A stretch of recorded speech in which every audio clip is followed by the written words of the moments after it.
Stitching margin ಬಿಟ್ಟು ಇಲ್ಲಿಂದ ಈ ಪಾಯಿಂಟ್ ದಿಂದ ಈ ಆರ್ಮ್ ಹೋಲ್ ಕಾರ್ನರ್ ಪಾಯಿಂಟ್ ವರೆಗೆ ಎಷ್ಟು ಬರ್ತಾ ಇದೆ ಅದನ್ನು ಅಳಿಬೇಕು. ಅದನ್ನು ಅಳಿದ ಮೇಲೆ ಅದರದ್ದು ಸೆಂಟರ್ ಪಾಯಿಂಟ್ ತೆಗಿಬೇಕು. ಸೊ ಸೆಂಟರ್ ಪಾಯಿಂಟ್ ತೆಗಿಬೇಕಾದ್ರೆ ನಾನು ಜಸ್ಟ್ ಟೇಪ್ ಅನ್ನ ಈ ರೀತಿ ಸಿಂಪ್ಲಿ ಫೋಲ್ಡ್ ಮಾಡ್ತಾ ಇದ್ದೀನಿ. ಸೊ ಸೆಂಟರ್ ಪಾಯಿಂಟ್ ನೋಡಿ ಫ್ರೆಂಡ್ಸ್, ಇಲ್ಲಿಗೆ ಬರ್ತಾ ಇದೆ. ಇದು ನಮ್ದು ಸೆಂಟರ್ ಪಾಯಿಂಟ್ ಸಿಕ್ತು.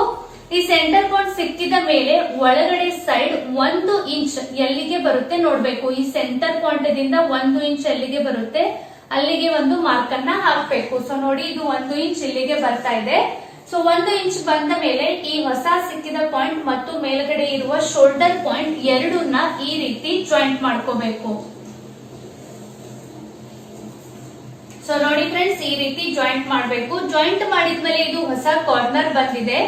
ಈ ಕಾರ್ನರ್ ದಿಂದ ಅರ್ಧ ಇಂಚ್ ಈ ರೀತಿ ಟೇಪ್ ಅನ್ನ ಕ್ರಾಸ್ ನಲ್ಲಿ ಹಿಡಿದು ಇಲ್ಲಿಗೆ ಒಂದು ಮಾರ್ಕ್ ಅನ್ನ ಹಾಕಬೇಕು. ಸೊ ಈ ಮಾರ್ಕ್ ಹಾಕಿದ ಮೇಲೆ ಫ್ರೆಂಡ್ಸ್, ಇದು ಶೋಲ್ಡರ್ ಪಾಯಿಂಟ್, ಇದು ಕಾರ್ನರ್ ಪಾಯಿಂಟ್ ಮತ್ತು ಇದು ಫಿಟ್ಟಿಂಗ್ ಪಾಯಿಂಟ್, ಈ 3 ಪಾಯಿಂಟ್ ಅನ್ನ ಜಾಯಿಂಟ್ ಮಾಡಬೇಕು.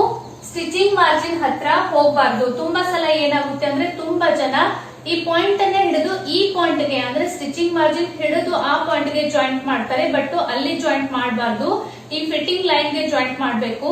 ಅಂದ್ರೆ ಕರೆಕ್ಟ್ ಆರ್ಮ್ ಹೋಲ್ ಕಟಿಂಗ್ ಬರುತ್ತೆ ಮತ್ತೆ ಬ್ಲೌಸ್ ಪೀಸ್ ಎಕ್ಸ್ಟ್ರಾ ಕಟ್ ಆಗೋದಿಲ್ಲ.